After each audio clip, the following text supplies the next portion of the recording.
بەناوی خوای گەورە سڵاوتان لەبێت بینەرانی بەڕێز و خۆشەویست دکتۆر بەرهەم ساڵح سەرۆک کۆماری عێراق عەدنان زولفی بۆ پێکهێنانی کابینەی نوێی حکوومەتی عێراق ڕاستپارت بە پێی یاسا عەدنان زولفی 30 ڕۆژی لەبەردەمدا بۆ پێکهێنانی کابینەکەش لەناو ماڵی شیعەش ناکۆکی لەسەر کاندیدکردنی ناوبراو بۆ پۆستی سەرۆک وەزیران هەیە. بە میواندارێک لە بەڕێزان لە ستۆدیۆی سەرەکی عەبدولعەزیز حەسەن ڕاوێژکاری سەرۆکی پەرلەمانی عێراق لە هەولێریشەوە دکتۆرە پەخشان ڕەشید مامۆستای زانکۆ دکتۆرە لە یاسا تاوتویان پرسە دەکەین. سەرەتا راپۆرتێک دەبینین. دوای مشتومڕێکی زۆر لە ناوماڵی شیعەکان بەرهەم ساڵح سەرۆک کۆماری عێراق عەدنان زولفی پەرلەمانتار و پارێزگاری پێشووی نەجەفی بۆ پێکهێنانی حکوومەتی نوێ ڕاستپارت. بەرهەم ساڵح لە میانی ڕێوڕسمی ڕاستپارنەکە کە لە کۆشکی سەلام لە بەغدا بەڕێوە چوو هیوای خواست زولفی سەرکەوتوو بێت لە ئەرکە نوێیەکەی و کار بکات لەسەر سازکردنی هەڵبژاردنێکی پێشوەختەی پاک و بێگرد کە داخوازیەکانی گەلی عێراق دەستەبەر بکات و داواکاری ڕەوای خۆپیشاندەرانی ئاشتیانە بەدی بێنێت. ڕاستپاردنی عەدنان زولفی لەلایەن سەرۆک کۆماری عێراق ماڵی شیعەکانی کردەوە بە دوو بەشەوە و بەشێکیان ڕاستپاردنی بە قۆناغێکی نوێ دەزانن و بەشێکیشیان تۆمەتباری دەکەن بە ئەنجامدانی گەندەڵی گەورە لە سەردەمی پۆستی پارێزگاری نەجەفدا. عەدنان زولفی هەڵگری ڕاگەزنامەی ئەمریکیە و منداڵ و خێزانەکەشی لە ئەمریکا دەژین. لە ناو شیعەکان هەریەکە لە ڕەوتی سەدر بە سەرۆکاتی موقتەدا سەدر و هاوپەیمانی نەسر بە سەرۆکاتی حەیدەر عەبادی پشتیوانی دەکەن. لە بەرامبەریشدا هادی عامری سەرۆکی هاوپەیمانی فەتح و نووری مالیکی سەرۆکی دەوڵەتی یاسا و عەمار حەکیم سەرۆکی ڕەوتی حکمەی نیشتیمانی و قەیس خەزعەلی سەرۆکی عەسایبی ئەهلی حەق لەگەڵ کاندیدکردنی عەدنان زولفیدا نین. هاوپەیمانی فەتح بە سەرۆکاتی هادی عامری لە بەیاننامەیەکدا ڕایگەاند سەرۆک کۆمار پێشێلی دەستوری کردو و پابەند نەبووە بە سازانی نێوان لایەنە سیاسیەکان. ڕاستپاردنی عەدنان زولفی هەنگاوێکی نادەستوریە و ڕەتی دەکەنەوە. ئێتلافی دەوڵەتی یاساش بە سەرۆکاتی نووری مالیکی لە ڕاگەاندراوێکدا ئاماژە بەوە دەکات لەسەر ڕاستپاردنی هیچ کاندیدێک ڕازی نابن پێش ئەوەی لەلایەن هێزە سیاسیەکانەوە سازانی لەسەر نەکرێت. هەر لەبارەی ڕاستپاردنی عەدنان زولفی مەحموود ڕوبەیعی وتەبێژی فراکسیۆنی عەسایبی ئەهلی حەق ڕایگەاند کاندیدکردنی عەدنان زولفی بۆ پێگەێنانی کابینەی نوێ خیانەتە لە خوێنی شەهیدان و بێدەنگ نابن. هاوکات مەحەممەد تۆفیق عەلاوی کە پێشتر دەستی لە پێگەێنانی کابینەی نوێ کشایەوە باس لەوە دەکات عەدنان زولفی لە بەردەم تاقیکردنەوەیەکی سەختدایە. یان دەبێت بە پشکێنەی حیزبی ڕازی بێت بەمەش گەندەڵی بەردەوامی دەبێت یان وەزیری لێهاتوو دەستپاک بەبێ دەستوەردانی حیزبە سیاسیەکان دیاری بکات. لەو حاڵەتەشدا لەگەڵ دەستەبژێری سیاسی دەکەوێتە ململانێ و ڕەنگە ڕێگە نەدەن کابینەکەی تێپەڕێنێت. عەدنان زولفی کاندیدی ڕاستپێردراو بۆ پێکهێنانی حکوومەت 30 ڕۆژی لە بەردەستدایە بۆ پێکهێنانی کابینەکەی و کۆمەڵێک قەیرانی گەورەشی لە بەردەمدایە لەوانە بڵاوبوونەوەی ڤایرۆسی کۆرۆنا و مەترسیە ئابووری و داراییەکانی سەر عێراق بەهۆی دابەزینی نرخی نەوت و بەردەوامی خۆپیشاندان.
بینێرانی بەڕێز سوپاس بۆ میوانەکانمان کاک عەبدولعەزیز بەخێر بێک لە بەڕێستانەوە دەست پێ بکەین سەبارەت بە کەسایەتی عەدنان زولفی کە لەلایەن سەرۆکۆمار و ڕاستپێردا بۆ پێکهێنانی حکوومەت کەسایەتێکی چۆنە دەتوانێت کابینەکەش پێک بێنێت. سەرەتا سوپاس بۆ جەنابێت و ڕێزم بۆ بینەرانی کەناڵی پەیام هەیە و هیوادارم لەم بارودۆخە کە هەموو خەڵکی تیاکەوتووە بە تایبەت لە جیهان بەگشتی بە وڵاتەکەی ئێمەش سەلامەت بن لەو ڤایرۆس و نەخۆشیە. ئەوەی پەیوەندی بە بارودۆخی ئەمڕۆ عێراقەوە هەیە و بە تەکلیفکردنی عەدنان زولفیەوە هەیە. عەدنان زولفی یەکێکە لەوانەی کە لە سەرەتای ساڵی 90 لە کێشەکانی باشووری عێراقا لەوێ ڕای کرد ئەندامێکی حزبی داعوە بوو و لەوێەوە چۆتە سعودی و لە سعودیەوە لە ئەمریکا و جنسی ئەمریکی هەیە بەڵام ئەندامێکی کارای حزبی داعوە بووە کە هاتوۆتەوە لە 2004 پارێزگار بووە پارێزگاری نەجەف دوای تا 2005 دوایی جارێکی تر وەکیلی مساعدی وەکیلی معلوماتی وەزارەی داخلیە بووە تا 2009 و لە 2009 شەوە جارێکی تر تا 2014 ئەوەی نەجەفە بێ محافزی نەجەفە بێ دووبارە دوای شەندامی پەرلەمانە ئێستا ینی ئەو با بڵێم کەسایەتێکی سربەخۆن نییە پێشتر سربەخۆش نەبووە بەڵام دیارە لایەنە سیاسیەکان خۆیان لە ململانێ و کێشەی ناوخۆی خۆیان شیعەکان بە تایبەت ناتوانن لەسەر کەسایەتێک ڕێککەون تەنانەت ئەمە پەیوەندی بە ململانەی ئەمریکا و ئێرانی شەوەنێ هەندێک جار پەیوەندی لە نێوان ململانەکانی نێوان خۆیان هەیە کە ئەم کەسە بە هی خۆیان نازانن هین تەرەفەکەی تریەزانن یعنی لە نێوان سەدر و سائیرون و لە نێوان فتح بۆیە کێشمای کێش دروسە بێ. باشە کاندیدی ئێستا کاندیدی سەرۆکۆمارە ئێستا سەرنجام تەمانەم کێشەیە شیعەکان حەوت کەسیان دانا لە کوتلە سیاسیەکانی خۆیان ئەو حەوت کەسە وەکو کۆمیتەیەک بۆ دەستنیشانکردنی کاندیدێک بۆ ئەم پۆستە و لە نێوان 5-6 کەس کە تەرح کرابوو ئەمان لەسەر ئەم ڕێککەوتن سەرەتاکەی 6 لایەن ڕێککەوت تا دوێنێ ئێوارە بەڵام لایەنی سەدر ڕێک نەکەوت و ڕازی نەبوو. دوایی دکتۆر بەرهەم وەکو سەرۆک کۆمار جەنابی بە پێی بڕگەی 5 لە مادەی 76 تەکلیفەکە تەکلیف ئەمر ینی بە پێی ئەمە لە زمانە ئەبێتە ئەم تەکلیفە ئەبێتە ینی ئەمری فعل ینی ئەمە ینی ئەم وەکو سەرۆکۆمار ئەو تەکلیف مڵکی تەکلیفی هەیە ینی با بە عەرەبی بڵێم تەملک التەکلیف و ئەو ئەتوانێت ئەم تەکلیفە بکاوە کردوێتی ئەمە بە پێی دەستور دەسەڵاتەکانی خۆی بە تەواوی بەکارهێناوە بەڵام ئەمە لایەنە شیعەکانی پەست کردووە بەوەی کە کوتلەی گەورە نەمایتر باش کە کوتلەی گەورە نەما لە ناو پەرلەمانە بڵێن ئەمە کوتلەی گەورەی بێ دەستنیشان بکە بە پێی ئەم بڕیارە ئیتر ئەمە چوونە قۆناغێکی تر. سوپاس دەکەم دەتەگرێمەوە لای بەڕێز بچینە لای دکتۆرە پەخشان. دکتۆرە زۆر سوپاس بۆ بەشداریتان لە بەرنامەکەماندا. ئەگەر سەرەتا لەوە دەست پێ بکەین ینی بەپێی دەستور تەنها ماوەی 30 ڕۆژ لە بەردەم کاندیدی ڕاستپێردا و دوایە کاندیدی ڕاستپێرداویش ئەو مەرجانەی تێدایە کە لە دەستور دیاری کراوە بۆ کەسێک کە پۆستی سەرۆک وەزیران وەربگرێت. سەرەتا سوپاسی کەناڵی پەیام دەکەم و هەروەها سوپاسی بینەرانیش دەکەم و هیوایتیان دروستیەکی باش بۆ هەموو خەڵکی عێراق و کوردستان بە تایبەتی دەکەم و سەبارەت بە پرسیارەکەت بەڵێ سەرۆک کۆمار دەسەڵاتی یاسایی خۆی بەپێی دەستوری عێراق کە پێی دراوە بەکارهێنا بەپێی مادە 76 وەکو ئەم بەڕێزە ئاماژەی پێدا هەستا بە تەکلیفکردنی بە تەکلیفکردنی ئەم بەڕێزە بۆ ڕئاسەی مەجلیسی وزەڕای عێراق بەپێی ئەم بڕیاری کە دەرچوو لە 16 سێرا و لەم ماوەیە هەتا ماوەی 30 ڕۆژ مدەی هەیە بە پێکهێنانی کابینەکەی خۆی و سەبارەت بە مەرجەکانی ئەگەر ئەو مەرجانەی کە باسی بکەین بەپێی مادە 77 دستور دیاری کراوە شروط قانونیەکانی مجلس وزراء يعني الشخص الذي يقوم بتشغيل مجلس منصب رئيس الوزراء هەمان مەرجە کە بۆ لە مادە 68 دەستوردا هاتووە هەمان مەرجە بۆ سەرۆک کۆمار دانراوە تەنها جیاوازی تەمەنەکە نەبێتن کە جیاوازی تەمەن نووسراوە لە خاڵی مادە 68 کە دەبێت 40 ساڵی تەواو کرد بێ بەڵام سەرۆکی ئەنجومەنی وەزیران 35 ساڵی داناوە کامانیش بریتین لە ئەوەی کەوا دەبێت عراقی بێت لە دایک و باوکێکی عراقی بێت دەبێت يشهد له بالنزاهة والإخلاص وكۆمەڵێک مواصفاتێکەوە لەسەر ئەوەی سەرۆک وەزیرانی ئێستا دەتوانین برین ئەو مەرجانەی تێدایە کە بە پێی دەستوری عێراقدا هاتووە تەنانەت ئیسارەکردنی بابەتی گەندەڵی و نزیکی لە ئەمریکا ئەمە بابەتێکی ترە لەبەروی لە ڕووی قانونەوە ئەگەر اتهام بکرێ بەوەی کە لە بابەتی گەندەڵیش تێوەگڵاوە لە ڕووی یاساییەوە المتهم بەری حتا تثبت ئیدانەتۆ هیچ بابەتی تێوەگلانی لە گەندەڵی یاخود کەیسی گەندەڵی بە ئەمرێکی قەزایی دەرنەچوە ئەوەی ئێستا تەنها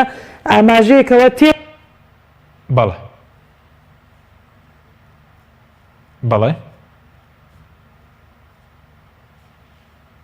بەڵێ دواتر دەگەڕێنەوە لای دکتۆرە کاک عەبدوڵعەزیز بکرێمەوە لای بەڕێزت سەبارەت بە لایەنەکان یعنی وتت لایەنە شیعەکان ئێستا کاندیدی ئەوانی یاخود ئێستا لەناو ماڵی شیعەش کێشەی بۆ دروست بچووکە بە هەندێکیان باز دەکەن کە مالکی عامری ئەوانە لەگەڵ کاندیدکردنی ئەو عەدنان زولفینین بۆ پۆستی سەرۆک وەزیران من پێم وایە جارێت زووە قسە لەسەرەوە بکەین بڵێمە کاندیدی ئەوان نییە بەعکسەوە 6 لایەن لەسەری متەفق بوون بەڵام لەبەر ئەوەی سەدرەکان لەسەری سائرون لەسەری ناڕازی بوو و لەگەڵ ئەوە نەبوو تەمان ئێوە ئەزانن ئەو ململانەیە لەبەر چییە سائرون ناڕازیە لەبەر ئەوەی سائرون مڕەشەحێکی هەبوو و ئەو مڕەشەحەی خۆی عەلاوی برادەرانی تر لایەنەکانی تر کوتلەکانی تر لێیاندا نەیان هێش سەر بکەوێ بۆیە ئەو ئێستا نایەوێ مڕەشەحێک کە ئەمان داینێن و ئەمان دەستنیشانیکەن و 6 لایەنی ئەمان لەسەری متەفق بن سایرون پشگیری دەکەنی پشگیری ناکە ینی نەخێر سایرون پشگیری ئەم ناکە سائرون تا دوێنێ تا آخر لە حەزات سایرون ڕازی نەبوو لەسەر ئەم بەڵام ئەو لایەنەکان تر ڕازی بوون لەسەری بۆیە ئێستا ئەوان کاڵێن ڕازینین ئەمە احتیمالە بەشێک لە تاکتیک وەکو چۆن سەدر خۆی باسی کرد لە مقابلەکەی وتی هەندێک جار ئەڵێم لەگەڵیان بەڵام لە ژێرەوە لەگەڵیان نیم هەندێک جار ئەڵێم دژیم بەڵام دوایی لەگەڵی ئابم ئەمەش احتیمالە تەکتیکوێ لەو تەکتیکانە تا و کاتەی ئەم حکوومەتەکە تەشکیلەکەوە چێتە ناو پەرلەمانەوە ناکۆکی ناو ماڵی شیعە کێشە بۆ کاندیدە نوێش دروست ناکە بۆ پێکێنانی من پێم وایە ئەو 15 ڕۆژ 20 ڕۆژی لەبەردەستە بۆ ئەوەی بتوانێت بەوردی قسە لەسەر لەگەڵ هەموو لایەنەکان بکە ئەگەر ڕەزامەندی ئەو لایەنانەی بەدەستێنا ئەو کاتە کوتلەی گەورە و بچووک نییە و تەوافق نامێنێ و ئەو کاتە لە ناو پەرلەمانە من پێم وایە ئەتوانێ دەنگ بێنێ لەبەرەوە ئێستا بارودۆخەکەیش بارودۆخێکە کە زۆر هەستیارە بە تایبەت ئێستا ئێمە کێشەی گەورەمان هەیە لە ڕووی ئابوووریەوە تەحەدیەکان زۆر گەورن تحدی ئابووریمان هەیە تحدی ڤایرۆسی کۆرۆنەمان هەیە و تحدی با بڵێم سیاسیمان هەیە و علاقاتمان هەیە لەگەڵ علاقات لە محیطی با بڵێم ئەقلیمی و دەولی ئەوانە رەمووی تحدیاتی گەورن و کێشەکانی ناوخۆی خۆشمان بۆیە من پێم وایە لە داهاتوێکی نزیک دەبێ لایەنە سیاسەکان بەگشتی بە شیعە و بە سوننە و بە کوردیشەوە هەوڵ بدەن ئەم قۆناغە تێپەڕێنن چکام قۆناغی ئێستیار احتیمالە تا 6-7 مانگی تر جارێک ئێمە لە کێشە و کێشمایکێشی کۆرۆنە نەبینەوە دوایی مەوزوعی ئەم دابەزینی نرخی نەوت کە ئەمە بارگرانیەکی زۆر گەورە بۆ عێراق دروستەکە ئەمانش کێشەی گەورەیە باشە بەس وەکو سەرۆک کۆمار دوایی قسە لە سەرەوە دەکەین ڕاویشیە بۆ لەگەڵ لایەنە کوردیەکان دکتۆرە ببوورە بگەڕێن و لای بەرز لەوێ لەگەڵ بەرز نەمەن کە باسیەوەت کرد کە ئێستا مەسەڵەن ئۆتۆمەتبار دەکرێت بە گەندەڵی لە سەردەمی ئەوەی کە پارێزگاری نەجەف بووە و باز لە 500 میلیۆن دلار دەکرێت کە بەهادەر درراوە بۆ کە بۆ نەجەف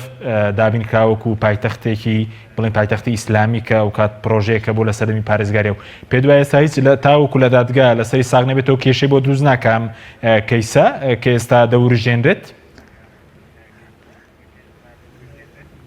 وەکو من پێشتر ئاماژە پێدا لە ڕووی یاساییە و وروژاندنی ئەم کاتە لەم کاتەیە تەنها وەکو وەڕقەی مۆراوەغەیەکی سیاسیە لەنا کە دەرئەنجامی ناتەبایی خودی شیعەکان خۆیان کە هەندێکی ناڕازین لە کاندیدکردنی ئەم بەڕێزە و هەندێکیشیان پێی رازین خۆیان لەناو خۆیان کێشیان هەیە ولم كاتي حتى إما بيني من بو زانيني بريستان كحتى هاتني علي شمخاني وكو ودواي هاتني بريزيان بريار بتشكيلي لجنة سباعي هر نجيش ندر أنجام بلام لروي سايوة ورجاندني خالي تيوغلاني لروي جنبالي وتا دادجاي تايبدمنت بريار نداتن كوا أو تاوانبارا وحكمك إلى سر دربتشيتن لروي سايوة ورجاندني بهاي نية بلام وكو سياسة وروژاندنی خۆپیشاندەران و وروژاندنی لایەنەکانی خوان ئەوە بەڵێ بەڵام بەڕووی یاساییەوە المتهم بەری حتا تەثبوتە ئیدانەتۆ بەڵێ بەڵام نابێت ناوی بڵین سەرۆک وەزیرانە وەزیرەکانیش ئاراستەی دەستەی دەستپاکی عێراق بکرێن لەو ڕۆژەوە لەبەرەوەی کە لە دادگا کەیسەکەیەک لا نەکراوەوە لەوێش کێشەی بۆ دروست نابێت لەمڕۆوە بەڕێز خۆی کە هەر لە وەکو یعنی ئیجراءەکی قانونی هەر کە وەزیرەکان مرشحن دەکرێتە ئەند دەستەی نەزاهەیە عێراق لەوێن دەتوانین برین ڕادەی بەڵگەکان و هەندێک بەڵگەی ئەمە پێی دەڵێن بەڵگەی حاسیمە یعنی منتهیە ڕادەی بەڵگەکانی لەوەیە کە ئیسارە دەکرێت و لەسەری دەوروژێندرێت لەوێن قەرارێک دەداتن چونکە دەستەی نەزاهات کە تأکید بیتن کەوا بەڵگەکانی کە لە تێوەگڵانی ئەتارادێک بەقوەتن کە ناتوانێت یعنی وەکو بری قەرارەکە پێش ئەوەی بیستە دادگا مەحسومە بەڵام وەکو یاسایی تا دادگا بڕگای لەسەر نەداتن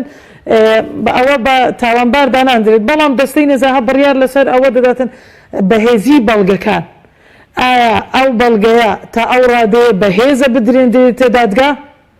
ئێمە زۆر کەسیشمان بیانی بینیمانە کە دەستەی نەزاهە بڕیار دەداتن کە ئەو کەسە ئەهل نییە بەهۆی زۆری بەڵگەکان و زۆر بەڵگەشمان هەیە لە ڕووی یاساییە پێی دەڵێن بەڵگەی قاتع ینی بەڵگەی حاشا هەڵنەگرت بەڵێ بەس سەبارەت بەوەی کە 30 ڕۆژی لەبەردەمدا لە ڕووی دەستوریەوە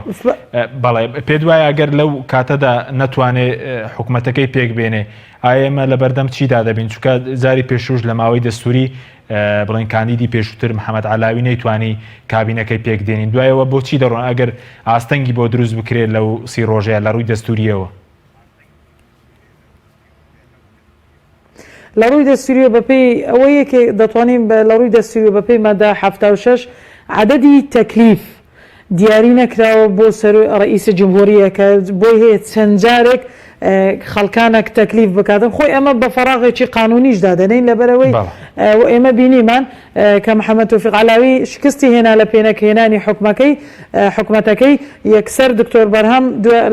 لەو ماوەیە مدە قانونیەکەیدا لە ژنەی سوباعی و کوتلەی شیعەکان کە بە پێی عرفی سیاسی عێراق ئەم مەنسەبەی پێکهاتەی شیعەیە لە عێراق بەڵام دوای تەواوبوونی مدەکەیان کە ئەو مدەیە تەواو بوو دکتۆر بەرهەم هەستا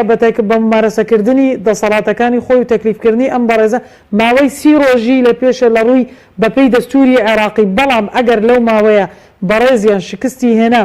لە پێکهێنانی حکوومەتەکەی ئەوە دکتۆر بەرهەم دەسەڵاتی هەیە هەر بەپێی هەمان مادە کەسێکی تر تەکلیفینە بە پێکهێنانی حکوومەتەکەی لە ماوەی 15 ڕۆژ بەڕێزیشیان دوای ئەمە 30 ڕۆژی هەیە بۆ پێکهێنانی حکوومەتەکەی چونکە لە عێراق ئێستا ئەو کارتەی کە پێشووتر هەندێک کوتلەی پەرلەمانی شیعی تەمەسوکیان پێدا کرد و مەزایداتیان پێدا کرد لەناوە کوتلەی ئەکبەر بەو تەکلیفەی محەممەد تۆفیق علاوی و تەکلیفی دووەمی عەدنان زۆرفی ئەسڵەن وجودی نەما لەسەر ساحەی سیاسی عێراق بەڵێ سوپاس دەکەم دۆتەگرم وڵای بەرزت دکتۆر قسە سەرەوە دەکەین مەرجەکانی خۆپیشاندەرانیش تێدا دەگرم وڵای بەرزت کاک عەبدولعەزیز سەبارەت بە سەرۆکۆمار ڕاوێژی کردووە ئەوەندەی کە بەڕێز داگەداربی لەگەڵ لایەنە کوردیەکان ینی بەر لە ڕاستپاردن ڕاوێژێک کە بوو یاخود لایەنە کوردیەکان بە تایبەتی پارتی ویچەتی ئاگاداری کاندیدکردنی عەدنان زولفی نەخێر ئەمە تا ئێستا ڕاوێژ نەکراوە چکە دەست بەوە نەکراوە کە ئێستا ڕاوێژ لە سبەینەوە دەست پێەکە و قسەکردن لە نێو لایەنە کوردەکانیش لە سبەینە دەست پێکا یەکێتی خۆی ئەوەی با بڵێمەوەی ئەعلان کرد کە فراکسیۆنەکەن وەکو فراکسیۆنی یەکێتی کە ئێمە داواکەین لە سەرۆک وەزیران مافە دەستورەکانی هەرێمی کوردستان زامن بکە ئەمە داواکاریەکە زۆر طبیعیە یعنی بەڵام لە داهاتوو ئەو وەفدە کە پێشووتر دروست کرابوو لە هەرێمی کوردستانە لە نێوان لایەنە سیاسەکان و کتلە سیاسەکانی ئەحزابە سیاسەکانی کوردستان بە هەمان شێوە بە هەمان ئالیەت وەکو چۆن لەگەڵ عەلاویە لە هەوڵدا بوون بە هەمان ئالیەت هەمان داواکاری لەگەڵ ئەمیشا لە هەوڵدا ئەبن ئەو کاتە دەرەکەوێ ئەمە سەرکەوتووە بێ یا سەرکەوتو نابێت. باشە بەس وەکو سونەکانیش بڵێن پشگیری دەکەن سونەکان ئێستا پەرتەوازەیان تایە وەکو سەردەمی عەلاوی نییە سەردەمی عەلاوی زیاترەوان یەکگرتووتر بوون ئێستا ئەوە بووە با بڵێم کێشیان بۆ دروست بووە ئێستا سونەکان جیابوونەوەیان تایە لە ناو اتحادی قووە تیارێکی تریان لێ دروست بووە چەندەندامێکی بردۆ لەگەڵ خۆیان ئەمانە ئارایان جیاوازە ئێستا 3-4 کوتلن. باشە بەس وەکو محەممەد حەلبوسی کەمڕۆ محەممەد تەمیمیش بەشدار و بڵین لەو ڕاستپاردنەی کە لە لای سەرۆک کۆمار بوو بڵین ئەوان وەکو دیارە هەلبوسی پشگیری دەکام جارە کە ئەمڕۆ لە مەراسیمی ڕاستپاردنەکەی ئەدان زورفی ئەو بە دیارکەوت کە ئەویش بەشدار و محەممەد تەمیمی کە لەلایەن حەلبوسی و ئەوان بەیەکەون لە کوتلەی هێزە عێراقیەکانی سونە. بەڵێ زۆر طبیعیە با بڵێم سەرۆکی پەرلەمان پشگیری نەوەکو سونە وەکو سەرۆکی پەرلەمان پشگیری هەموو تەکلیفێکەکە بۆ هەر کەسێک کە کاندید بێ بۆ ئەوەی بەڵام دوایی کە دێتە سەرەوەی مەفاوەزات بکرێ بۆ پێی تەوافق ئەو حکومەتە تەشکیل بکرێ یان نەکرێ یان مافی سونە نەخورێ ئەو کاتە حەلبوسی نەوەکو سەرۆکی پەرلەمان ئەو کاتە جەنابی وەکو سەرۆکی کوتلەیەکی سیاسی مامەڵە لەگەڵ بارودۆخ. باشە بەز و کولایەنەکان پێشووتر مەسەنە کێشیان لەگەڵ بڵین محەممەد عەلاوی دروست بوو کە داوای وەزیری حزبیان دەکرد پێ دوای ئەم جارە ئەمە وەزیری حەزبی وەردەگرێت لەلایەنەکان یاخود کەسی سەربەخۆ. من پێم وایە ئەم جارێش وەکو جارەکانی ترە چکە هەمان کوتلە سیاسیەکانن و ئەو کوتلە سیاسیانن کە لە سەرنجام ئەوان حەسمی ئەم مووقفام هەڵوێستاکەن لە ناو پەرلەمانە دەنگەدەن بۆ یەکە کوتلە سیاسەکان ڕازی نەبن ئەم دەنگ ناهێنێ بۆیە ئەم ئالیەتە و هەر بە هەمان شێوەی ترە ڕوا ئیتر ئەمێنێت وەزیری حەزبی وەردەگرێت پێت وایە من پێم وایە هەندێک حزبی و هەندێک ناحزبی بەڵام هەمووی هەر حزبیە بێ لە نەتیجە لەبەرەوەی لە سێبەری حزبێکایە یانی من پێم وان نییە ئێستا حکومەتێک تەشکیل بکرێ لە کۆمەڵێک کەسایەتی کە تەنیا کەفاعەت دەور ببینێ هێزی سیاسی لە پشتەوە نەبێ ئەمە ممکن نییە. باشە بەس محەممەد عەلاوی پامێکی دابوو دەڵای گەر وەزیری حیزبی بمێنێتەوە ینی ئەو تەسلیم هێزە سیاسەکان بە باردۆخەکە بەم شێوەیە دەبێت ینی پێ دوایە وەزیر ئەگەر وەزیری تەکنۆکراتیش بێ دۆخەکە دەگۆڕێتە لە عێراق خەڵکی تەکنۆکرات بڵێن بپاڵێورێ لەم کابینەیە. من پێم وا نییە پێم وایە سیستەمەکە گەندەڵە ئێستا سیستەمەکە خراپە لەبەرەوەی ئەو سیستەمە ئەو هێزە سیاسیانە دروستیان کردووە کە لە پشتیەوەن چکە هیچ تەنانەت ئەگەر حکومەتێک بێ هەمووی تەکنۆکرات بێ هەمووی ئیمکانیەت و کەفاعەتی زۆر توانای بێ هەمووی کلیلی چارەسەرکردنی پێبێ ئەگەر ئەو هێزە سیاسیانە لە پشتەوە نقورچی لێ بگرن ناتوانێت هیچ بکە چکە ئەو هێزە سیاسیانە ئێستا لەسەر ئەرز واقع هەن بۆیە ئەم حکومەتە تەنیا حکومەتێکە بێ کاتی بۆ ئەوەی بتوانێت انتخاباتێکی پێشوەخت بکە تەنیا بە انتخاباتی پێشوەخت انتخاباتێکی نەزیح کە ئومە متحیدە بەشدار بێتایە و زۆر نەزیح بێ ئەو کاتە توانێت ئەم بارودۆخە بگوازێتەوە بۆ قۆناغێکی تر. سپاس دەکەم دۆتەگرم و لایبەرز دکتۆرە گەڕین و لایبەرز سەبارەت بە مەرجەکانی خۆپیشاندەران مەرجەکانی خۆپیشاندەرانی تێدایە ئەم کاندیدا یاخود ئێستا بڵێن هەر خۆپیشاندانی ژماوە بەوەی ڤایرۆسی کۆرۆناوە. سەبارەت بە مەرجەکانی خۆپیشاندەران هەرزوو بینی مەندوای تەکلیفی بەڕێز عەدنان زورفی دەنگی خۆپیشاندەران بەرز بۆەوە مەرفوض یعنی کە ڕەفزیان کردەوە لەبەرەوەی ئەوان ئەسڵەن دەڵێن سیاسەت مەدارێکی سابقە و پۆستی هەبە و لە گەندەڵی تێوەگلاوە و ئەوان زۆر ئەو دروشمە دەڵێنەوە ئەلموجەڕەب و لا یوجەڕەب بەڵام دەبێ ئاماژە بەوە بکەین خۆپیشاندانەکان ئێستا لە ئاستێکی نزمدا و بەڵاوبوونەوەی ڤایرۆسی کۆرۆنا و درێژی کاتەکەی خۆپیشاندەران کە نزیکەی 5 مانگە وای کرد کە خۆپیشاندارەکان تۆزە کب بێتەوە و بێهێزی بەخۆی ببینێ و خۆی ئەو ڕەفزە ناتوانین برێن ڕەفزێکی یعنی هەتا سەر دەبێت لە بەروی کە هێشتا ئیعلانی بەرنامەکەی حکوومەتی بەڕێزیان نەکراوە و ئەکیدیش ئەو کار لەسەر ئەوە دەکاتن جێکردنەوەی داخوازی خۆپیشاندەران لە بەرنامەی حکوومەتەکەی بۆ ئەگەر ناتوانێت بە شێوەیەکی قەتعیش ڕەفزی یعنی خۆپیشاندەران کۆتایی پێبێنێ تا ڕادێکی باش کەمی بکاتەوە بە جێبەجێکردنی داواکاریەکان لە بەرنامەجی حکوومەتەکەی داهاتووی کەەوە ئیعلانی دەکات لە چەند ڕۆژی داهاتوو و مفاوەزات لە مابینی کوتەری سیاسی دەست پێ دەکاتن باشە بەس ئێستا هەمووشمان دەزانین ینی بڵاوبوونەوەی ڤایرۆسی کۆرۆنا کاریگەریەکی زۆری هەبوو لەسەر کەمکردنەوەی خۆپیشاندەران و بێهێزی خۆپیشاندەران لەبەرەوەی مەترسی ئەوە هەیە کەوا ینی زیاتر بڵاوبوونەوەی لە عێراق وا دەکاتن کە احتیمالە بگاتە ئەو حەدەی کە حکوومەتی عێراقی هێز بەکاربینی لۆ پەرتەوازە پێکردن و کۆتایی پێهینانی خۆپیشاندەکان بە بیانووی الحفاظ على الصحة والسلامة العامة بە وەنەمانی قەرەباڵغی و ئێمەش دەبینین یعنی ئاستی توشبوون بە ڤایرۆسی کۆرۆنا لە عێراق ڕۆژانە لە بەرزبووندایە یعنی ئاستی چاکبوونەوەکە زۆر کەمترە لە ئاستی توشبوونەکە بەڵێ بەزۆکو ژمارەش کەمیان کردو ئێستا گۆڕەپانەکان بڵێن هەم لە بەغداد و لە شارەکانی تریش خۆپیشاندەران ڕۆڵێکی حتا لە ئەعلام ئێمە دەبینین زۆر کەمی کردووە یعنی دەنجیان ماوە بەڵام دەنجیان نەبەم زۆریە ماوە و نەبەم تەسیرەش ماوە بەڵام وەکو دەنگ خۆپیشاندەرانی عێراق هێشتا دەنجیان ماوە لەسەر ساحەی عێراقی بەڵام وەکو کاریگەری و یعنی وەکو خۆیان دەڵێن کەممەن وەنەوعەن ئەو تەسیرەی نەماوە بەهۆی کەمبوونەوەی ژمارەیان و بەهۆی ئەو زەرفە سەحەیە کە بەسەر عێراق داهات وای کرد بەشێکی زۆر لە خۆپیشاندان بکشێنەوە ئەوەی ماوەن تەنها بەڕاستی ژمارەیەکی کەمن ئەگەر کاریگەریش بن ئەو کاریگەریەی ماوەی پێش بڵاوبوونەوەی کۆرۆنا ئەو کاریگەریان نەماوە باشە بەسی پێ دوای ئەم جارە هیچ ڕۆڵێکیان دەبێت لە پێکێنانی حکوومەت ڕەچاوکردنی مەرجەکانیان چکە پێشترەوان داوایان دەکرد سەرۆکوەزیرانێک بێ سەربەخۆ بێ بڵێن دوو ڕەگەزنامی نەبێت کە سەرۆکوەزیران ئێستا ڕەگەزنامی ئەمریکیشی هەیە پێشتر پۆستیە بووە ئەوان داوای کەس سەربەخۆیان دەکرد ینی وەکو وەزیرەکانیش پێ دوای ڕەچاوی داواکاری خۆپیشاندەران دەکرێت من وەکو ئاماژەم پێدا بەڕێز عەدنان زولفی ئەکید لە بەرنامەجی داهاتووی حکوومەتەکەی خۆی جێگای تاڕادەیەکی باشیش بۆ ڕازیکردنی إلى الحد المعقول وەکو خۆیان دەڵێن ئی خۆپیشاندەران بەڵام وەکو کاریگەری و وروژاندنی بابەتی دوو ڕەگەزنامەی ئەم بابەتە لە عێراق ڕەچاو نەکرا لەبەرەوەی ئێمە چەندین وەزیر و حتا محەممەد تۆفیق عەلاویش ڕەگەزنامەیەکی تری هەبوو ڕەگەزنامەی بەریتانی هەبوو بەڵام ئەوەی کە محەممەد زولفی ئیستیفادەی لێ دەکا طریقی تعاملکردن یەک لە مفاوەزات چونکە دوو سەبەب هەبوو کە سەبەبی سەرەکی شکستەکەی محەممەد تۆفیق عەلاوی بوو جگە لە جەدەلیەت و نائتیفاقیەت لەسەری لەلایەن کوتلە شیعیەکانەوە ئەوە بوو یەک تیمەکی یەک خۆی هەرهات و یەکسەر تەکنۆقڕاتێکی سڕفی تەڕەح کرد کە ئەمەش لە عێراق لە ڕووی بکەوینات و مجتەماعی عێراقی جێبەجێکردنی تاڕادەیەک زەحمەتە لەبەرەوەی ئەسڵەن حزب لە عێراق پاڵنەری سەرەکی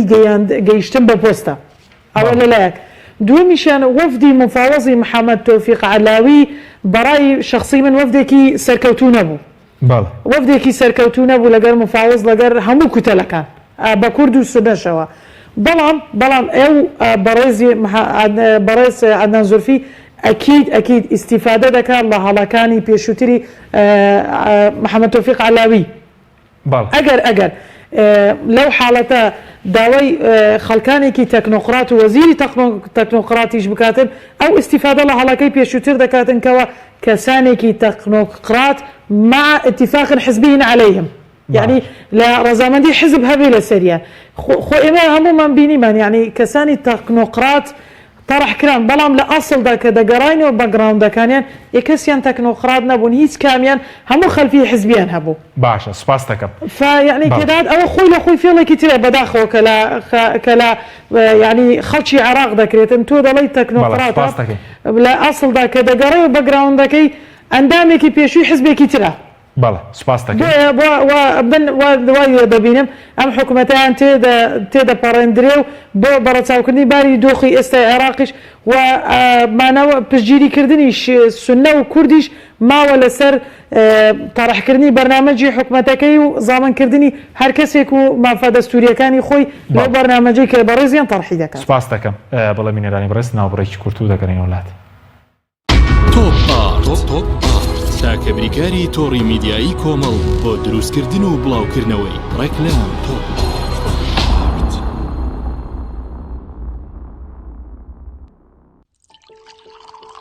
بەهاتنی کەوسەر هەست بە ئارامبوونەوە دەکەین.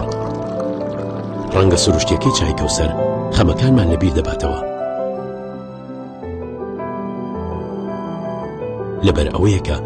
بۆن و تامی چای کەوسەر لەبیر نەکراوەیە. بە چای کەوسەر چێش لە ڕەنگ و تامی چای ڕاستەقینە ببینە. چای کەوسەر.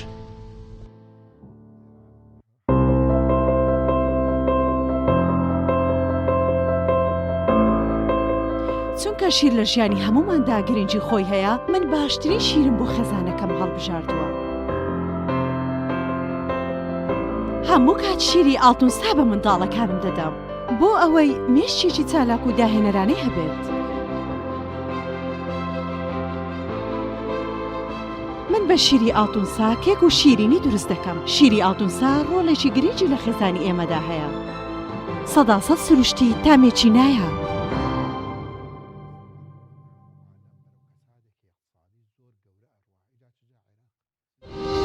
ساردخانەی چوارقورنە بۆ یەکەمین جار گەورەترین ساردخانە لە سەر ئاستی عێراق و پارێزگای سلێمانی لە دەشتی بە پیتی بتوێن کراوەیە.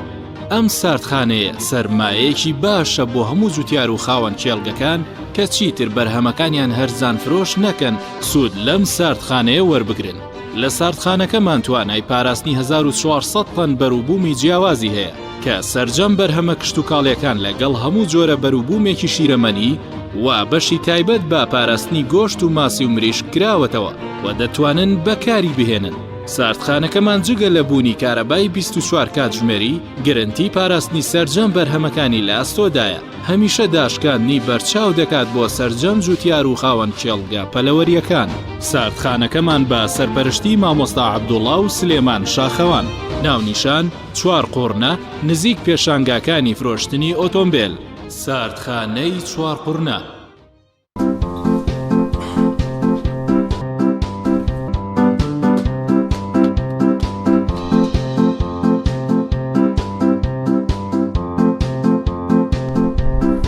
ئایتیانە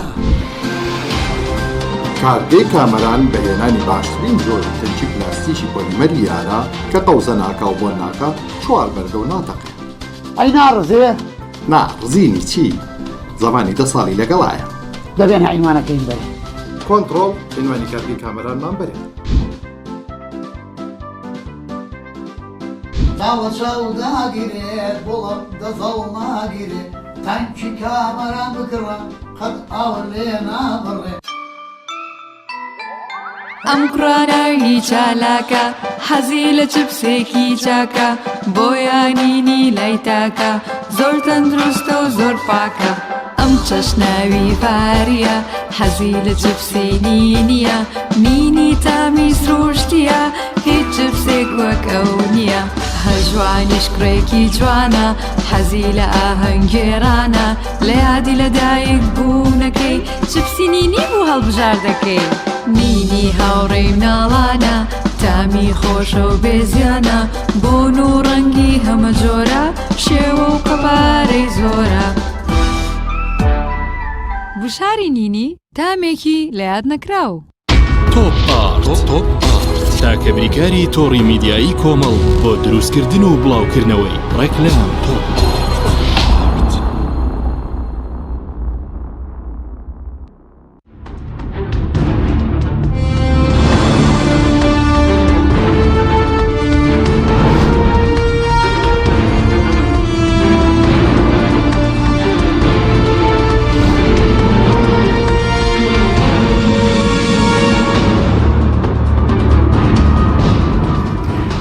جارێکتر سڵاتان لەبێت بینێرانی بەڕێز کە عەبدوڵعەزیز بەڕێم و لای بەڕێزت سەبارەت بە تێڕوانینی ئەم بڵێن کاندیدی ڕاستپێراو بۆ مافە دەستوریەکانی خەڵکی کوردستان ئەوەندەی کە بەڕێزم تابعات کرد بێت لە چاوپێکەوتنەکان لە کارکردنی لە پەرلەمان چۆنە تێڕوانینێکی دیاریکراوی هەیە بەرامبەر بە خەڵکی کوردستان لە کاتی بڵێن ڕیفراندۆم چۆن بوو؟ من پێم وایە هەر کەسایەتێک لە عێراق کە سەر بە ئەحزابی سیاسی بێ و پێشتر ئیشی کردبێ لە بواری سیاسیە لە عێراقا پێم وایە خۆی بە ئارەزووی خۆی وجەد نەزەری خۆی کە ببێتە سەرۆک وەزیران ناتوانێت وجەد نەزەری خۆی بسەپێنێ بە تایبەت لە بارودۆخێکی وایە دەبێت بەرنامجەکەی هەموو لایەنەکان لەسەری ڕازی بن خاڵێکی لەو بەرنامجە کە بەشێکی مافە دەستوریەکانی خەڵکی کوردستانە ینی ئەو زۆر جار مەسەرەن عەلاوی هات بۆ ئەوەی باسی هەر کورد نەکا بۆ ئەوەی هەندێک تەرەف و لایەن لێی زیز نەبن ئەوانەی کە نەیاری کوردن و نەیاری مافە دەستوریەکانی کوردن و ئەیانەوێت دەستور بگۆڕن بۆیە ئەم احتیمالە دەرسی لەوە وەرگرت بێ و بە ئەسلوبێکی تر بێتە پێشەوە و پێم وایە ئێمە ینی زۆر قسە لەسەرەوە نەکەین کە ئەم سەرۆک وەزیرانە ئەتوانێت هەموو مافەکانی ئەمە جێبەجێ بکە ناتوانێت ئەم لەبەرەوەی سەرۆک وەزیرانێکی ئەبێ موقەت بێت تا کاتی انتخابات و ئەبێ هەموو مەهامەکەی تەنیا ئەزمە تێپەڕانن بێ ینی لەو بوارێک ئێستا ئەزمە هەیە قەیران هەیە ئەو قەیرانەی ئێستا کۆرۆنا هاتە سەری قەیرانی مالی هاتە سەری و قەیرانی هەڵبژاردن و قەیرانی سیاسیمان هەبوو ئەم ئەبێ سەرۆک وەزیرانی تێپەڕاندنی ئەو قەیرانە بێ بۆ قۆناغێکی تر ناتوانێت سەرۆک وەزیرانێک بێ ڕوئیا و بەرنامجێکی سیاسی هەبێ ڕوئیایەکی دووری استراتیژی بۆ داهاتوو ئەو ممکن زۆر کولایانە کوردەکان پێ دوای ئەم جارش بێکەوە و توێش بکەن یاخود بەجیا و توێش بکەن لەگەڵ کاندیدی ڕاستپێردراو پێشتر ئێمە زیاتر لایەنە کوردەکان لەسەر ئەوە قسەمانە کرد کە عادل عەبدولمەهدی پیاوێک بووە تا ڕادەیەک نەرمتر بوو گونجاوتر بوو و کۆمەڵێک کێشەی ئێمە لەگەڵ بەغایە لە چارەسەرکردن بوو ئێمە ئەمانویست درێژە دەری ئەوە بێ ینی ئەو سەرۆک وەزیرانەی دێ ئەو هەنگاوانەی کە نراون تا ئێستا درێژە دەری ئەو سەرۆک وەزیرانە بێ بۆ ئەوەی ئەو هەنگاوانە چۆتە پێشەوە تەواو بکرێ ئەمە بەرنامەکەیە بەڵام ئێستا وەکو توێژ بڵێن ئافۆ وەکو توێژ ئێستا پێ دوایە بڵێن لایەنە کوردەکان سوودیان لە ئەزمون ڕابردۆر تۆ بێکەوە توێش بکەن ینی باشتر دەتوانن پێگەیان بەهێزتر بێ خودت چاوەڕێ ئەوە دەکەیت کە بەجیام جارە بڵێن و توێش بکەن نا پێم وایە لایەنە کوردەکان هەر بە یەکەوە توێژەکەن و پێشتریش لە فترەی پێشووتر یەکگرتوو بوون و ئێستاش بە هەمان شێوە یەکگرتووە بن و بە یەکەوە توێژەکەن بەڵام نابێ هەموو ئومێدمان داینێنە سەر ئەوە کە ئایا ئەم سەرۆک وەزیرانە چیمان بۆ کاشتی وانێ ئێمە لە دەستور کۆمەڵی خۆمان چی بکەین خۆمان بکەین بۆی مافە دەستوریەکانی خەڵکی کوردستان لە کارنامەکەی لەگەڵ سەرۆک وەزیران هەوڵ بۆ جێبەجێکردنیان بدات خۆمان هەبێ یەکگرتوو بین یەک ڕیز بین یەک خطابی سیاسیمان هەبێ شەفاف بین و ڕوئیامان هەبێ و تۆزێکیش دەست بە گەندەڵیا بهێنین ئەمە زۆر زۆر چارەسەری داتێگرم و لای بەڕێزت دکتۆرە پەخشان بگەڕێم و لای بەڕێزت سەبارەت بە نیسابی قانونی بۆ دانیشتنی پەرلەمانی عێراق ئێستا دەرکەوتووە کە مەسەلەن هیچ پەرلەمانتارێک یاخود کوتلەیەک پشگیری بکات کێشەی بۆ دروست نابێت لە ناو پەرلەمانەوەکەوەی پێشتر بڵێن محەممەد عەلاوی کێشەی بۆ دروست کە نەتوانە نیسابی پەرلەمان تەواو بکرێت بەپێی دەستوری عێراقی کاتێک سەرۆک وەزیران دەبێت بەپێی ئەغلەبی مطلقا وەرگیرێتن کە نیسابی پەرلەمانیش تەواو بوو برین لە 166 ئەندام پەرلەمانەکە دەبێت غالیبی ئەو ئەندام پەرلەمانەکەەوە پێی دێن ئەلغالیبی البەسیطە بەڵام بۆ بەدەستێنانی ئەلغالیبی المطلقەکەەوە وەکو لە دەستوردا هاتووە النصف زائدا واحد يعني ئەوها دەبێتن ئەو سەرۆک وەزیرانە سیقەی بە پەرلەمانی عێراق بەدەستێن کە لەو باوەڕەشدا هەم بەدەستی دێنێتن لەبەرەوەی وەکو بەڕێزیشان ئاماژەی پێدا بارودۆخی ئێستای عێراق زیاتر تحملی بارقورسی زیاتر ناکاتن نە لە ڕووی ئابوووریەوە نە لە ڕووی سیاسیەوە نە لە ڕووی کۆمەڵایەتیەوە تەنانەت لە ڕووی تەندروستیشەوە ئێستا بەعام هەموو لایەنە سیاسیەکانی عێراق بە تایبەتی لایەنە شیعەکان دەرسیان وەرگرت لە ئەزمموی پێشووتری محەممەد تۆفیق عەلاوی کە شکست بەهێنانی کابینەکەی شکستی ماڵی شیعی بوو و هەمووشمان دەزانین فعلەن مەرحەلەی بەڕێز عەدنان زورفی مەرحەلەیەکی ئینتیقالیە بەڵام مەرحەلەیەکی فعلیە یعنی من ناتوانم برێم لەبەرەوەی ئینتیقالیە دەسەڵاتی لێ نەخێر کە دەسەڵات وەردەگرێتن هەموو دەسەڵاتەکان وەردەگرێتن و لەلایەن پەرلەمان کە متمانەی پێدرا بە غالیبی مطلقا دەبێتە سەرۆک وەزیرانێکی فعلی تەنفیزی بۆ هەموو عێراق و حالەتێکی شێ دەمێ ئاماژەی پێ بدەم تەنانەت کوتلە شیعیەکان دەرسیان وەرگرت لە محەممەد تۆفیق عەلاوی لە سۆنیەتی پشتگیریکردنی عەدنان زۆرفی بۆ نمونە کوتلەی سائیرون کە مقتەدە سەدر بەڕێز مقتەدە سەدر پشتگیری دەکرد بە شێوەیەک پشتگیری محەممەد تۆفیق عەلاوی کرد کە پشتگیریەکەی بە شێوازی پشتگیریکردنەکەی لەلایەن لە دژی خۆپیشاندەران و دژی کوتلەکانی تر بووە هۆکاری پێشگیری بۆ محەممەد تۆفیق عەلاوی یعنی بۆ شکست پێهێنانی لە پرۆسەی سیاسی عێراق بۆیە من لەو باوەڕەدا هەم کە هەموو کوتلە سیاسیەکان لە ڕووی تەنانەت تەکنیکی پشتگیریکردنیشەوە تەکنیکی خۆیان دەگۆڕنی و ئەگەر بەڵهەڵستیشی بکەن بە سیاست و بە نەرمتر لەوەی لە کابینە لە پرۆسەکەی محەممەد تۆفیق عەلاوی ڕوویدا بۆیە من لەو باوەڕەدا هەم کە ئەم کابینێتێ دەپەڕێت و بە ئەغلەبی مطلقا یاخود بە ئەغلەبی بەسیتە بێ باشە بەس وەکو هەرچەندە خۆی دەبێت لە ڕووی یاسایە بە ئەغلەبی مطلقا بێ باشە بەس وەکەوەی کەم حکوومەتە کار بکات توانێەوەی کە پێشتر باز دەکرا بۆ نمونە دادگایکردنی ئەوانەی کەەوە پیشاندەرانیان کوشتووە کارکردن بۆ هەڵبژاردنێکی ئازاد و دادپەروانە جێبەجێکردنی داواکاریەکانی خۆپیشاندەران لە توانای هەیە لەم بارودۆخەدا ئەمانە بکات محەممەد عەدنان زۆرفی یەکێک لە شانسەکانی یعنی کەەوە تۆزە خۆپیشاندەران بۆ دەتوانین برێن تا ڕادەیەک ڕازی دەکاتن ئەوەیە کە یەکێک بوو لەو کەسانەی کە زۆر داوایی لێپیچینەوەی لە محەممەد تۆفیق عەلاوی ینی ببوورە لە عادل عەبدولمەهدی دەکرد لەسەر کوشتنی خۆپیشاندەران ینی بەڕێزیان یەکێک بوو لەو کەسانەی کە داوای لێپێچینەوەی کرد بەڵام ئایا دەتوانێت لێپێچینەوە لەگەر ئەو کەسانێک کە هەستان بە کوشتنی خۆپیشاندەران و دۆسیەکانی گەمبەڵی شتیوە من لەو باوەڕەدا هەم تا ڕادەیەک دەیکاتن وەکو خۆیان بە زمانی عەرەبی دەیڵێن حیفاظاً عەلی مائی وەجه یعنی بۆ ئەوەی پێگەی سیاسی خۆی بپارێزێت و وەدەنگی خۆپیشاندەران و خۆپیشاندانەکانیش تا ڕادەیەک کوب بکاتەوە بە جێبەجێکردنی هەندێک لەو داواکاریە نەچونکە ئەگەر هەر بێت و هەر هیچیش لەو داواکاریانە جێبەجێ نەکاتن تأکید بە دوای لەناو مەوجەی کۆرۆنەش بێ خۆپیشاندەرانی عێراق دیسان هەڵدەستنەوە لێی فبەڕێزیان زۆر لەوە زۆر باش دەزانێت کە ڕادەی خۆپیشاندەران و بارودۆخی سیاسی و ئابووری خەڵکی عێراق تحملی بە زیاتر بارگرانی ناکاتن فمن لەو باوەڕەدا هەم بە تەکید هەوڵ دەداتن ئەگەر تا ڕادەیەکی کەم بێ و ئەگەر تا ڕادەیەکی شەکلیش بێتن یەکێک لەو کارانەی کە دەیکاتن محاکەمەکردنی چەند کەسێک بە تۆمەتی کوشتنی خۆپیشاندەران باشە بەس وەکو هەڵبژاردننی پێشوەختە وەکو داواکاری خۆپیشاندەرانی لە منهەجەی کە لەبێ حکوومەتەکەی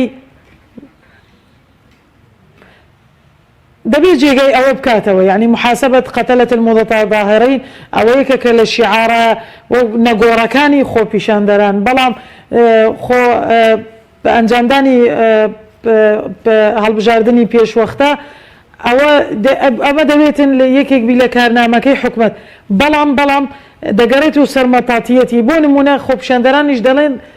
هەڵبژاردننی پێشوەخت و محەممەد تۆفیق عەلاویش هەمان شتی کرد گوتی هەڵبژاردننی پێشوەختە دەکەم بەڵام بەبێ دیاریکردنی کاتێکی معەن کەمەش خۆی لە خۆی مەتاتی سیاسیە و مراوەغەی سیاسیە من لە باوەڕەدا هەم بەڕێزیشیان دێ لە منهەجی حکوومەتەکەشیدا دەڵێتن من ئامادەم بە ئەنجامدان و زەمینە سازی دەکەم بۆ ئەنجامدانی هەڵبژاردننی پێشوەخت بەڵام بەبێ دیاریکردنی کات و لە چەند ڕۆژی داهاتوش ئەم شتە دەبینین بەڵێ سوپاس دەکەم دکتۆرە کاک عەبدولعەزیز گەڕێم وڵای بەڕێز سەبارەت بە لایەنە کوردیەکان پێ دوای دەبێت تەرکیزیان لەسەر چی بێت چووکە زۆرجار قسە لەسەر ڕەخنابوو لەسەر ڕابردوو کە تەرکیزیان زۆر لەسەر مەسەلەی ئیمتیازاتی حیزبی و پشکی حیزبی نەک و مافی دەستوری خەڵکی کوردستان خۆی هەردووی گرێبەستن بە یەکەوە بەتوانین بە شێوەیەکی تر باسی بکەین بەوەی کە ئەو مافە دەستوریانەی کە هەن و ئەوە هیچ پارێزراوە بەپێی دەستور بەڵام بۆ جێبەجێکردنی ئەو حکوومەتەی کەدێ تا چەند قدرەتی هەیە و ئیرادەی هەیە و بڕوای بەوە هەیە کە جێبەجێ بک کە لە 2005ەوە تاوەکو ئێستا ئەو مافانە جێبەجێ نەکراون باش ناکرێ ئێمە ئەمەل ینی ئومێد دانین لەسەرەوەی حکوومەتێکی وا جێبەجێیەکە بەڵام ئەبێ ئێمە بە قووەتی خۆمان بە هێزی خۆمان ڕۆڵی کاریگەر ببینین لەگەڵ هەر حکوومەتێکا کە دێ بۆ ئەوەی ئەو کێشانەی لە نێوان بەغاو لە نێوان هەرێما هەیە وردە وردە چارەسەر بکرێ ئەوە بەشێکە بەشێکی تری ئەمێنێتە سەر پشک چییە؟ پشک ئەوەیە کە ئەم هەرێمی کوردستانە حەقی هەیە چۆن ئەو وەکو شیعە حەقی هەیە سەرۆکوەزیرانەکە لە خۆی بێ و ئێمەی سەرۆکۆما لە خۆمان بێ وە سونەیش سەرۆک پەرلەمان هی خۆی بێ حەقی ئەوان هەیە شیعی تیابێ سونەی تیابێ ئێمەش مافی خۆمانە کە کوردی تیابێ بەڵام کورد مەرج نییە حزبی بێ ئەبێ من پێم باشە ئەم حکوومەتی هەرێمە ئەو قیادەیە کە مفاوەزاتەکە هی هەموو حزبە سیاسەکان بەڕاستی لەسەر ئەساسی بنەمای حزب کادر لە بەغادانەنێن ئێستا ئەو وەزارەتانە لەسەر ئەساسی کەفاعەت و توانا و تاقەی ئەو کەسەدای بنێن بەڕاستی هەموو خەڵکێکی زۆر دڵسۆز هەیە زۆر کەفوو هەیە زۆر بە تەجروبە و توانا هەیە حەقە بگەڕێین ئەوانە بدۆزینەوە ئەو ئومێدە لە لای ئەو خەڵکە دروستکەین کە حزبی نییە کە بڵێ من احتیمالە لە دڵەوە هەواداری لایەنێک بێ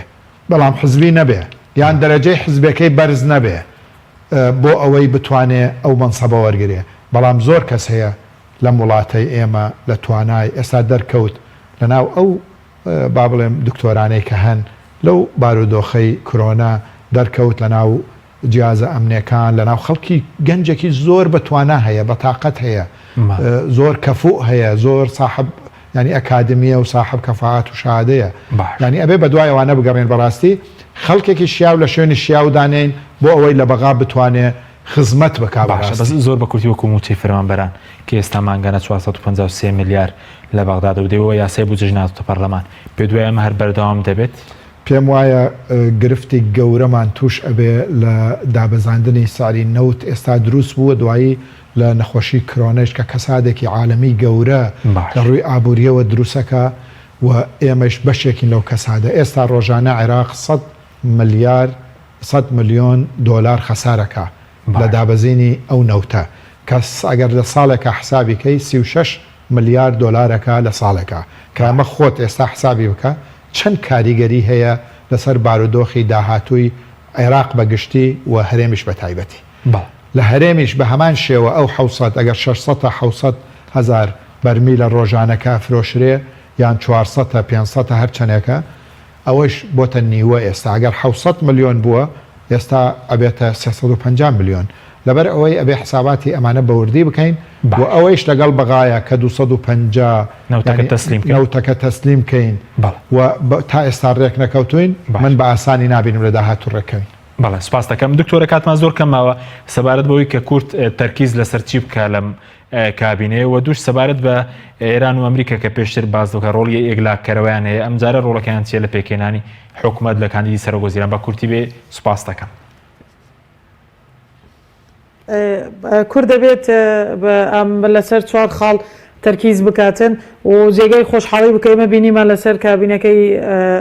علاوی هەر هەموو کەزانیان بەرژەوەندیە باڵاکانی کورد سەرڕای هەبوونی گۆپی پازداگەی کەوتە مەترسیە و متتەفق بوون بە یەک دەنگ کابینەکەی ڕەفز کراوە کورد دەبێ یەکەم هەنگاو تەرکیز بکاتە سەربافە دەستوریەکانی لە حکوومەتی عێراق دوو